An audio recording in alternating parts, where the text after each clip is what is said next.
And that is that he honors the righteous, not the wicked. One of the key things in our current culture is we're honoring more and more wicked rather than those who do that which is good. I'll illustrate that to you in just a second. See how David does it here. It says, David sent messengers to the men of Jabesh Gilead. Who are these guys? They were the ones that were on the east side of the Jordan. Do you remember? And when they heard about Saul and him and Jonathan dying and their bodies being hung up on the walls at Bethshan, they crossed the river, had that commando raid, get their bodies down, bring their bodies back across. Because they were so mutilated, they burned their bodies and they buried their bones underneath one of the sycamore trees there in Jabesh. And notice how David responds to them. May you be blessed of the Lord. Why? Because you have shown his kindness, this kindness to Saul, my Lord, and have buried him. What I want you to see is that they did something good. Friends, when you do something good, you're going to get a blessing from people, not a curse, at least from a righteous person. This is so important in our day. As you read down through, David is doing this over and over again. The bad guys, remember the Amalekite who came and lied about how he had executed Saul? What did he do with him? He didn't bless him. He had him put to death. What about the two guys that killed his son in chapter 4, Saul's son, who had become king, who had followed him for the northern? When they come in and they describe, we killed him on his bed, we snuck into his house. Oh, David, we're for you. Here's his head. You can desecrate it. You can become king now. David's not for them. He's against them. He's for righteous people. Friends, this is really important. If you're a leader of any kind, you want to make sure that you're honoring those who are doing good, not those who are doing evil. Proverbs says it this way: he who justifies the wicked, in other words, says that the wicked are not being wicked. Who are the wicked? The wicked are anybody that violate the moral law of God. Does that make sense? So everyone kind of shake your head. Online, shake your head. Yeah. Okay. So we know what the wicked are. And then somebody comes along and they justify them. They affirm their wickedness. He who justifies the wicked and he who condemns the righteous. No, you're wrong, they're right.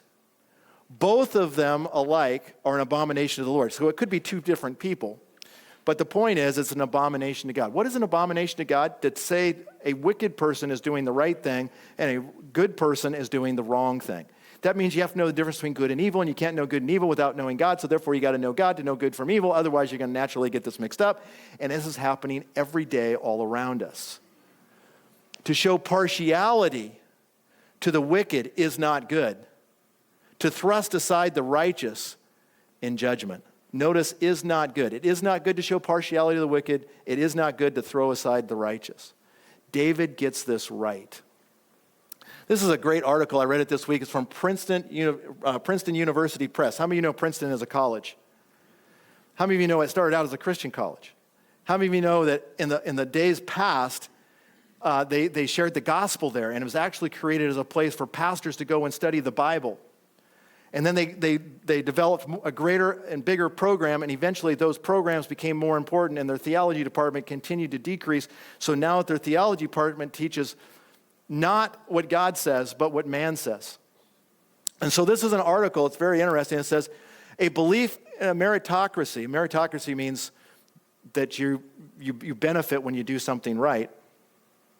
Is not only false, it's bad for you. This is fascinating. I mean, it's fascinating.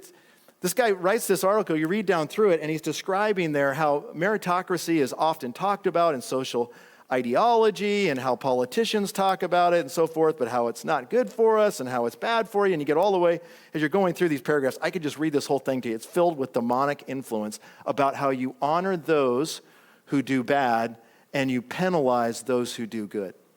You know what the book of Proverbs says? Even a child is known by his deeds, whether they're good or bad. How much more an adult? It ignores Proverbs 22:29. Let me just read that to you. It says this. It says, do you see a man skilled in his work? How long does it take to get a skill? It takes time. It takes hard work. Doesn't matter if it's a musician. Doesn't matter if it's an area of discipline of study or laying brick. How many of you notice there's some bricks being put up out here? And I was watching the guys do it. And if you look, it's like dead perfect straight. those of us in this room who have not laid bricks don't have that skill. I'm thankful that there's guys out there with skill to know how to build a house. How many of you live in a house?